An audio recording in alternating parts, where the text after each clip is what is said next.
राष्ट्र और संगठन सेवा के प्रति समर्पित रहा उनका जीवन। पूर्व सीएम हरीश रावत ने भाजपा पर बोला हमला, कहा धन बल से चुनाव जीतने का रहा है प्रयास। उत्तराखंड में आम आदमी पार्टी का सीएम चेहरा रहे कर्नल अजय कोटियाल थामेंगे भाजपा का दामन। उत्तराखंड में वक्फ बोर्ड की परिसंपत्तियों की होगी जांच, समाज कल्याण मंत्री ने जांच कमेटी गठित करने के आदेश दिए। केदारनाथ यात्रा के अग्रिम आदेश तक यात्रा पर रोक, 10,000 यात्री फंसे, प्रशासन ने अलर्ट जारी कर कहा वह जो वहीं है वहीं पर है। और आज भी बदला हुआ है उत्तराखंड का मौसम, बारिश और अंधड़ को लेकर येलो अलर्ट जारी। आप देख रहे हैं के न्यूज, खबरों का सारथी। नमस्कार, मैं हूं वंदना पांडे और आप देख रहे हैं के न्यूज इंडिया। बुलेटिन की शुरुआत बड़ी खबर से करेंगे और बड़ी खबर है देहरादून से, जहां पर राज्यसभा के लिए आज से नामांकन होंगे। देहरादून से आपको खबर बता रहे हैं, जहां पर एक राज्यसभा सीट के लिए नामांकन प्रक्रिया आज से शुरू होगी और नामांकन 24 मई से शुरू होकर 31 मई तक कराए जा सकेंगे। तो बड़ी खबर देहरादून से बता रहे हैं, जहां पर नामांकन पत्रों की जांच होगी और 1 जून को नामांकन पत्र की जांच होगी और 1 जून को नाम वापस लेने की अंतिम तिथि भी है। 3 जून को मतदान और 10 जून को मतगणना भी होगी। तो राज्यसभा के लिए आज से नामांकन प्रक्रिया शुरू हो जाएगी और एक राज्यसभा सीट के लिए नामांकन प्रक्रिया आज से शुरू हो रही है। देहरादून से खबर बता रहे हैं, जहां पर राज्यसभा चुनाव के लिए मतदान प्रक्रिया, नामांकन प्रक्रिया जो है वो आज से शुरू हो जाएगी और इसके साथ ही राज्यसभा के लिए आज से नामांकन प्रक्रिया शुरू हो जाएगी। एक सीट के लिए ये नामांकन प्रक्रिया की जाएगी और राज्यसभा की एक सीट खाली है, जिस पर एक सीट के लिए आज से नामांकन प्रक्रिया शुरू हो जाएगी। और देहरादून से आपको खबर बता रहे हैं ये, जहां पर राज्यसभा चुनाव के लिए एक सीट के लिए आज से नामांकन प्रक्रिया शुरू हो जाएगी। दानिश हमारे साथ देहरादून से जुड़े हैं। दानिश, राज्यसभा चुनाव के लिए आज से नामांकन प्रक्रिया की शुरुआत हो रही है और एक सीट के लिए आज से नामांकन प्रक्रिया की शुरुआत होने वाली है, क्या कुछ अपडेट है आपके पास? आपको बता दूं कि जो राज्यसभा सांसद हैं प्रदीप टमटा, उनका कार्य 4 जुलाई को समाप्त होने जा रहा है। उसको देखते हुए जो निर्वाचन आयोग है उन्होंने अधिसूचना जारी कर दी और आज से नामांकन शुरू हो जाएंगे और ये 31 मई तक ये नामांकन जो है जारी रहेंगे और 1 जून को जो अंतिम तिथि 31 मई रखी गई है, उस पर 1 जून को जो नामांकन पत्र हैं उनकी जांच की जाएगी और 3 जून तक नामांकन वापस लेने की तिथि रखी गई और 10 जून को जो है वो नामांकन जो होगा उसके ऊपर मतदान किया जाएगा और सुबह 9 बजे से शाम 5 बजे तक जो मतदान है वो चलेगा। उसके बाद जो 5 बजे के बाद जो है मतगणना की जाएगी। मतगणना के बाद ही साफ हो जाएगा कि राज्यसभा से, उत्तराखंड से राज्यसभा कौन जा रहा है और कौन ही वो चेहरा होगा। और हालांकि अगर आप नाम की बात करें कि कौन इस बार जो बीजेपी की तरफ से राज्यसभा चुनकर जाएगा या राज्यसभा में नाम भेजा जाएगा, उसको लेकर जो बीजेपी प्रदेश अध्यक्ष उन्होंने पैनल तैयार कर लिया है और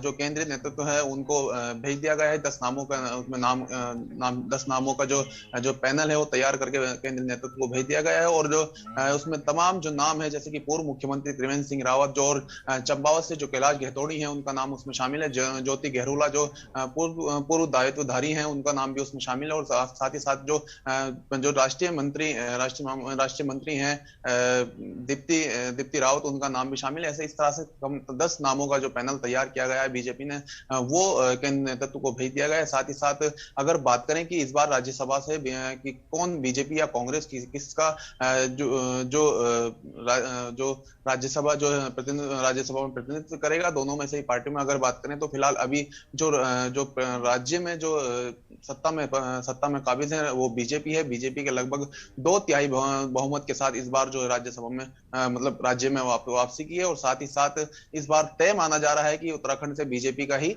राज्यसभा में प्रतिनिधित्व करने वाला राज्यसभा सांसद होगा। से जो 10 नाम पैनल को भेजे गए थे, तो प्रमुखता किस पे जताई जा रही है, क्योंकि 10 नाम पैनल को प्रमुख रूप से भेजे गए थे?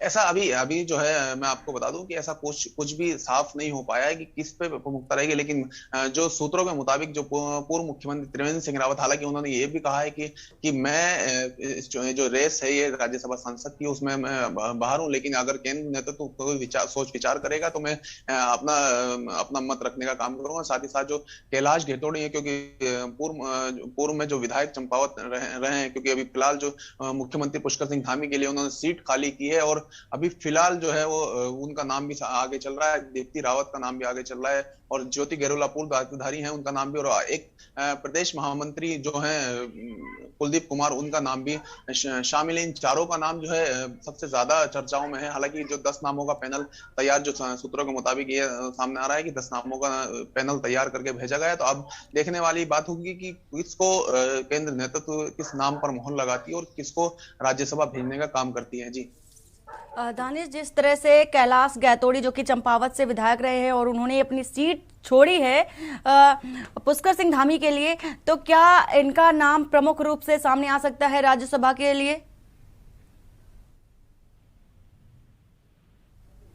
क्योंकि जो मौजूदा वक्त में गढ़वाल से बाकी जो राज्यसभा सांसद हैं वो गढ़वाल से हैं। फिलहाल जो सीट खाली हो रही है वो कुमाऊं मंडल से हो रही है, तो ऐसे में चंपावत जो सीट है जहां से कैलाश गैतोड़ी ने अपनी सीट छोड़कर मुख्यमंत्री पुष्कर सिंह धामी को उपचुनाव के लिए दोबारा आमंत्रित किया और फिलहाल जो चुनाव की प्रक्रिया वो चल भी रही है, तो उसको देखते हुए कहीं ना कहीं जो कुमाऊं मंडल से सीट खाली हो रही है तो कहीं ना कहीं उनका नाम जो पर चर्चा हो सकती है, कहीं ना कहीं जो केंद्रीय नेतृत्व है उनके नाम पर चर्चा कर सकती है, क्योंकि एक बड़ा बलिदान उन्होंने दिया है मुख्यमंत्री पुष्कर सिंह धामी के लिए। क्योंकि ऐसा माना जा रहा है कि मुख्यमंत्री पुष्कर सिंह धामी कहीं ना कहीं इनकी बीच में जो बात हुई है, कहीं ना कहीं जो एक तोहफा देने का काम भी कैलाश गैतोड़ी को होने का काम भी कर सकती है बीजेपी। जी हाँ बिल्कुल दानिश, एक उपहार स्वरूप देने का भी काम बीजेपी कर सकती है, क्योंकि कैलाश गैतोड़ी द्वारा सबसे पहले कदम उठाया गया था मुख्यमंत्री पुष्कर सिंह धामी के लिए। उन्होंने स्वयं कहा था कि वो पुष्कर सिंह धामी के लिए अपनी चंपावत से सीट छोड़ रहे हैं।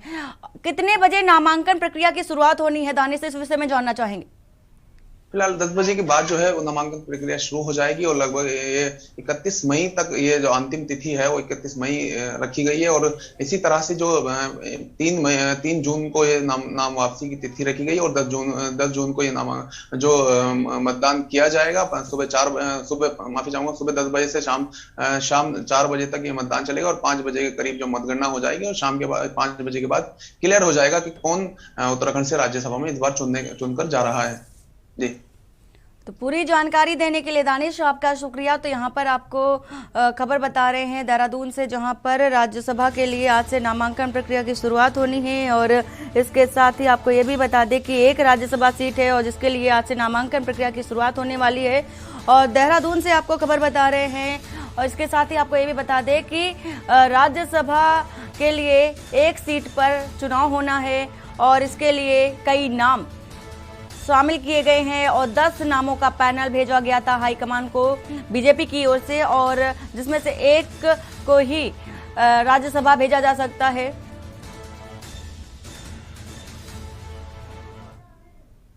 मंगलौर से खबर आ रही है इसी बीच, जहां पर मौसम विभाग की चेतावनी फिर से सटीक साबित हुई है और पहाड़ी क्षेत्रों के साथ ही मैदानी क्षेत्रों में भी बारिश हो रही है। ओलावृष्टि और तेज आंधी चलने की चेतावनी भी मौसम विभाग के द्वारा दी गई है और भीषण गर्मी से लोगों को राहत भी मिल रही है। बारिश के चलते किसानों के चेहरे भी खिले नजर आ रहे हैं और इसके साथ ही खेतों में सिंचाई में किसानों को राहत भी मिल रही है। तो मौसम विभाग की चेतावनी फिर से सही साबित हो रही है और पहाड़ी क्षेत्रों के साथ ही मैदानी क्षेत्रों में भी बारिश देखी जा रही है। तो लगातार उत्तराखंड के कई क्षेत्रों में बारिश जारी है और तेज हवाएं भी चल रही हैं। कहीं आंधी और तूफान का कहर भी देखने को मिल रहा है, ओलावृष्टि भी कहीं कहीं देखने को मिल रही है। तो मौसम विभाग द्वारा जो चेतावनी दी गई थी, अलर्ट जारी किया गया था, वो फिर से सही साबित होता नजर आ रहा है और पहाड़ी क्षेत्रों के साथ ही साथ मैदानी क्षेत्रों में भी बारिश हो रही है, जिसको लेकर के मौसम विभाग ने पहले से ही अलर्ट जारी कर दिया था और एक बार फिर से मौसम विभाग द्वारा दी गई चेतावनी सही साबित हो रही है। तो ये खबर आपको बता रहे हैं देहरादून से, जहां पर पहाड़ी क्षेत्रों के साथ ही मैदानी क्षेत्रों में भी बारिश बनी हुई है और ओलावृष्टि और तेज आंधी चलने की मौसम विभाग द्वारा चेतावनी भी दी गई है। हालांकि जहां किसानों को बारिश होने से लाभ मिला है, राहत मिली है सिंचाई को लेकर के, लेकिन जिस तरह से ओलावृष्टि भी कहीं कहीं हो रही है तो किसानों की जो फसलें हैं उनमें नुकसान होने की भी आशंका जताई जा रही है। तो ये खबर आपको बता रहे हैं उत्तराखंड से, जहां पर खेतों में चल रही सिंचाई में किसानों को एक और राहत भी मिल रही है, लेकिन ओलावृष्टि के चलते फसलों को नुकसान भी पहुंच रहा है। तो मौसम विभाग की चेतावनी एक बार फिर से सही साबित होती नजर आ रही है और कहीं कहीं ओलावृष्टि हो रहा है और इसके साथ ही कहीं कहीं बारिश हो रही है, तेज हवाएं चल रही हैं, आंधी आ रही है और तूफान का भी कहर कहीं कहीं नजर आ रहा है। तो मंगलौर और मौसम विभाग की जो चेतावनी है वो सही साबित हो रही है। मंगलौर से आपको ये खबर बता रहे हैं, जहां पर पहाड़ी क्षेत्रों के साथ ही मैदानी क्षेत्रों में भी बारिश बनी हुई है और मौसम विभाग द्वारा जो चेतावनी दी गई थी वो फिर से सही साबित होती नजर आ रही है। तो ओलावृष्टि और तेज हवाएं लगातार चल रही है मंगलौर में और इसके साथ ही हरिद्वार, लक्सर, पौड़ी में भी बारिश बनी हुई है और मौसम विभाग द्वारा पहले से ही येलो अलर्ट जारी किया गया था और बारिश के चलते किसानों के चेहरे भी खिले नजर आ रहे हैं। खबर उधम सिंह नगर से है, जहां पर रुद्रपुर के दानपुर गांव में एक दबंग ने बेची गई जमीन पर कब्जा मांग रहे पीड़ित पर पत्नी और बच्चे के सामने न सिर्फ पिस्टल तान दी बल्कि 4 बार हवाई फायरिंग कर दहशत फैला दी। अचानक हुई फायरिंग की घटना से ग्रामीणों में डर का माहौल भी हो गया है और इसके साथ ही आरोपी हवा में पिस्टल लहराता हुआ अपनी पत्नी के साथ स्कूटी में बैठकर फरार हो गया। पूरी घटना वहां लगे सीसीटीवी कैमरे में कैद हो गई।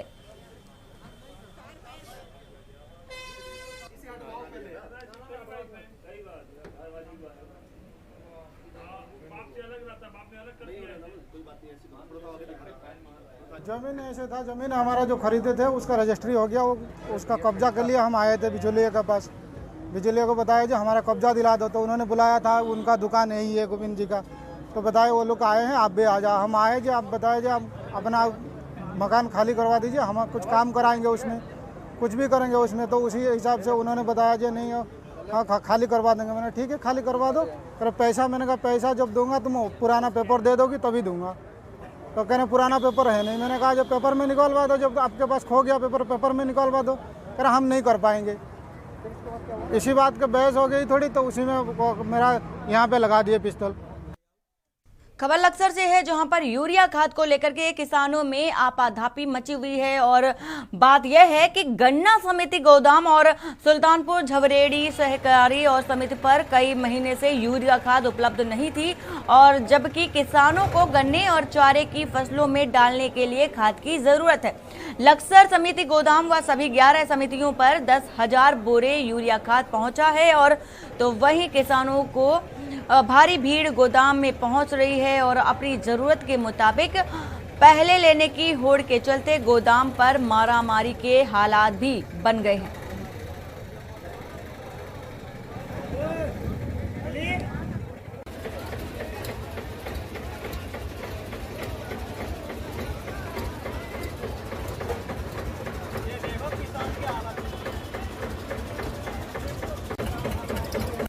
दो महीने से मन कर रहे जी हम तो, यहाँ से खाता अब हर पता भी नहीं लगता और खात उठ जा और बार बार ये बता दें कि यहाँ से तो बहुत मिनट जमा हो रहे हैं, अभी तो नंबर ही नहीं आ रहा। आज क्या स्थिति है?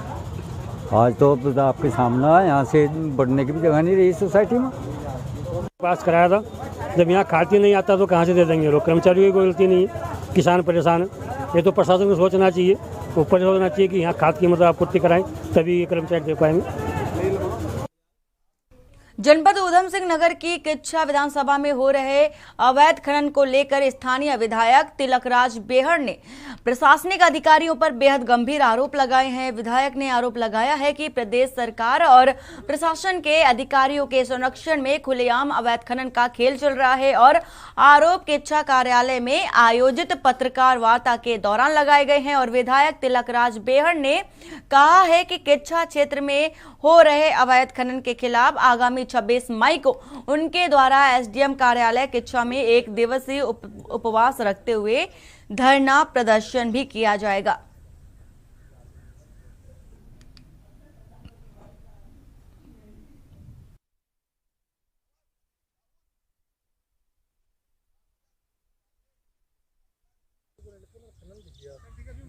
खनन को लेकर हालात बहुत खराब हैं। जिला प्रशासन और किच्छा का स्थानीय प्रशासन इसमें मिला हुआ है। खनन का काम किच्छा क्षेत्र में जोर शोर से चल रहा है और अवैध खनन का काम भी खूब चल रहा है। लोगों ने अवैध खनन के नाम पर जगह जगह पर खनन एकत्र कर रखा है, इकट्ठा कर रखा है और उसकी कोई रवल्टी नहीं है। दूसरा, खनन का एक समय होता है जिनको पट्टे मिले हुए हैं, सुबह होने के बाद शाम को ढलने से पहले मशीन से वो खनन कर सकते हैं। शांतिपुरी में तो 2 बजे के बाद बंद हो जाता है खनन, निकासी बंद हो जाती है। और यहाँ रात भर, जो हमारे पास वीडियो आया है, रात भर 11:45 पर मशीनें चल रही थी। मौसम विभाग की भविष्यवाणी के बाद केदारनाथ धाम सहित संपूर्ण रुद्रप्रयाग जनपद में सुबह से ही बारिश जारी है और इसके साथ ही जहां केदारनाथ धाम में बारिश के बीच तीर्थयात्री भगवान भोले के दर्शनों का इंतजार कर रहे हैं, वहीं जिला प्रशासन ने रुद्रप्रयाग से गौरीकुंड तक यात्रियों को रोक दिया है और गौरीकुंड में यात्रा पर ब्रेक लगा दिया है। ऐसे में तीर्थयात्री जगह जगह फंसे हुए हैं और मौसम साफ होने के बाद ही तीर्थयात्रियों को केदारनाथ धाम के लिए भेजा जाएगा। आपको यह भी बता दें कि मौसम विभाग ने 2 दिनों तक भारी बारिश का अलर्ट जारी किया है।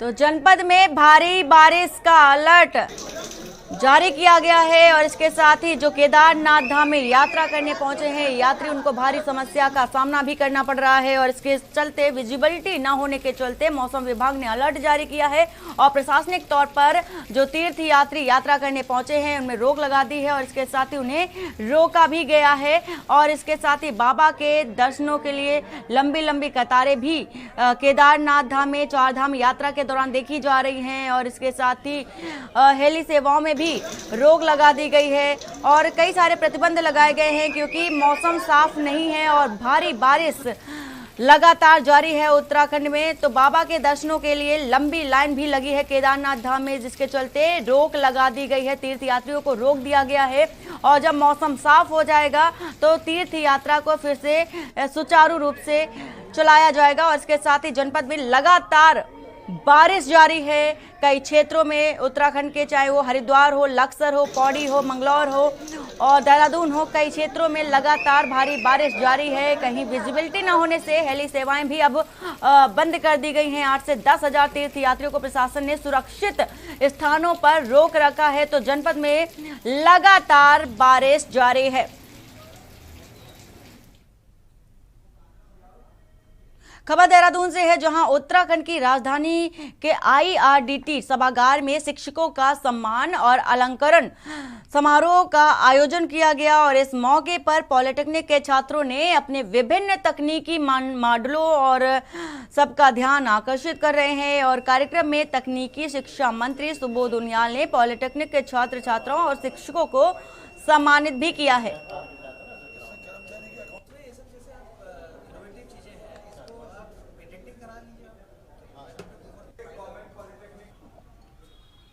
बच्चों के सर्वांगीण विकास के लिए जरूरी है कि पढ़ाई के साथ साथ वो जो बाकी एक्टिविटीज हैं उनमें भी उनका इन्वॉल्वमेंट हो। और अगर आप दुनिया में देखेंगे, अगर कई लड़के बहुत अच्छे मेरिटोरियस लड़के हैं, बहुत अच्छे मार्क्स हैं, लेकिन अगर वो कम्युनिटी उसमें उनका अगर रोल नहीं है तो बड़ी बड़ी यूनिवर्सिटी दुनिया की जो बहुत बेहतरीन यूनिवर्सिटी उनको एडमिशन नहीं देती। ये बच्चे को, क्योंकि कल उनको समाज के बीच में रहकर काम करना है और समाज, हम लोगों का कुल दायित्व जो है वो समाज के साथ समाज की सेवा करने का है। तो अगर सेवा भाव नहीं अगर बच्चों में होगा तो मैं समझता हूँ वो अपने पदों के साथ जस्टिस नहीं कर पाएगा। यहाँ रुकते एक छोटे से ब्रेक के लिए, जल्द हाजिर होते हैं। आप देख रहे हैं के न्यूज, खबरों का सारथी। देखें कौन नया खिलाड़ी आया है, समझा देते हैं। प्यार से समझाएंगे, धीरे धीरे से, वो भी अपनी जुबान में।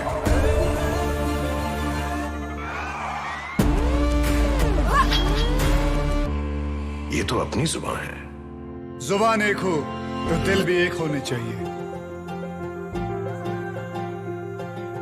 विमल बोलो जुबान केसरी। गोल्डी हिंग का तड़का लगे तो सभी दबा के खाते हैं। गोल्डी हिंग कण कण में जान।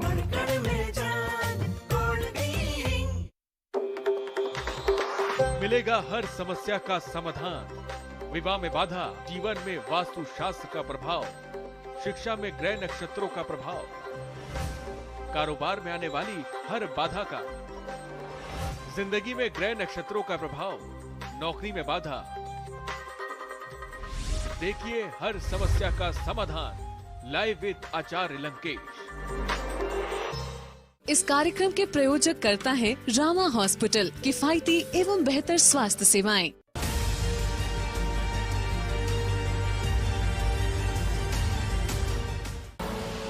आप देख रहे हैं के न्यूज, खबरों का सारथी। और इसी बीच उत्तरकाशी से खबर आ रही है, ब्रह्मखाल कल्याणी के पास दुर्घटना हुई है। उत्तरकाशी से आपको खबर बता रहे हैं, ब्रह्मखाल कल्याणी के पास दुर्घटना हुई है। तो उत्तरकाशी से आपको ये खबर बता रहे हैं, कार सवार एक युवक की मौत हो गई है। तो दुर्घटना में कार सवार एक युवक की मौत हो गई है। उत्तरकाशी से खबर बता रहे हैं, मृतक की पहचान जसवंत चौहान ग्राम गोल बनाव से हुई है। और इसके साथ ही आपको ये भी बता दें कि देर रात 2 बजे के करीब गहरी खाई में कार गिर गई थी, जो कि दुर्घटनाग्रस्त हो गई है। तो उत्तरकाशी से आपको खबर बता रहे हैं, जहां पर ब्रह्मखाल कल्याणी के पास ये दुर्घटना हुई है। और तो देर रात गहरी खाई में कार के गिरने से ये दुर्घटना हुई है और कार सवार एक की मौत भी हो गई है। उत्तरकाशी से ये आपको खबर बता रहे हैं, जहां पर मृतक की पहचान जसवंत चौहान के रूप में हुई है। और इसके साथ ही आपको ये भी बता दें कि देर रात 2 बजे के करीब गहरी खाई में कार गिर गई और कार के गिरने से ये भीषण हादसा हुआ है। तो ये उत्तरकाशी से आपको ये खबर बता रहे हैं, जहां पर खाई में गिरने से कार दुर्घटनाग्रस्त हो गई है और कार सवार एक युवक की मौत भी हो गई है। तो उत्तरकाशी से ये तस्वीरें दिखा रहे हैं, जहां पर देर रात 2 बजे की ये घटना है और गहरी खाई में कार के गिरने से ये दुर्घटना हुई है। कार सवार एक युवक की मौत हो गई है। तो उत्तरकाशी से ये तस्वीरें आपको दिखा रहे हैं, जहां पर गहरी खाई में कार के गिरने से एक युवक की मौत हो गई है। तो गहरी खाई में कार के गिरने से एक युवक की मौत हो गई है। खबर दिनेशपुर से है, जहां मामा के घर पर रहकर पढ़ाई कर रही 10वीं की छात्रा संदिग्ध अवस्था में मृत पाई गई। मृत्यु के सही कारणों का पता नहीं लगाया जा सका है और फिलहाल पुलिस ने पंचनामा भरने के बाद शव को पोस्टमार्टम के लिए भेज दिया है और सही कारणों का पता लगाया जा रहा है।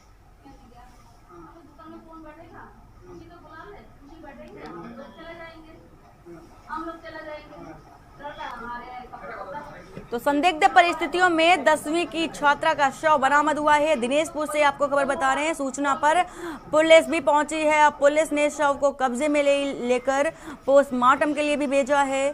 तो मामा के घर पर रह रही थी 10वीं की छात्रा और संदिग्ध परिस्थिति में 10वीं की छात्रा का शव बरामद हुआ है और सूचना पर पुलिस भी पहुंची है और पुलिस ने शव को अपने कब्जे में लेकर पोस्टमार्टम के लिए भेजा है। और इसके साथ ही पोस्टमार्टम की रिपोर्ट आने के बाद ही पूरे मामले का खुलासा भी हो सकेगा। तो दिनेशपुर से आपको ये खबर बता रहे हैं, जहां पर संदिग्ध अवस्था में 10वीं की छात्रा का शव बरामद हुआ है और मामा के घर में रह रही थी 10वीं की छात्रा। इसके साथ ही पुलिस ने शव को पोस्टमार्टम के लिए भी भेज दिया है और पोस्टमार्टम की रिपोर्ट आने के बाद ही मामले का पूरी तरह से खुलासा हो सकेगा।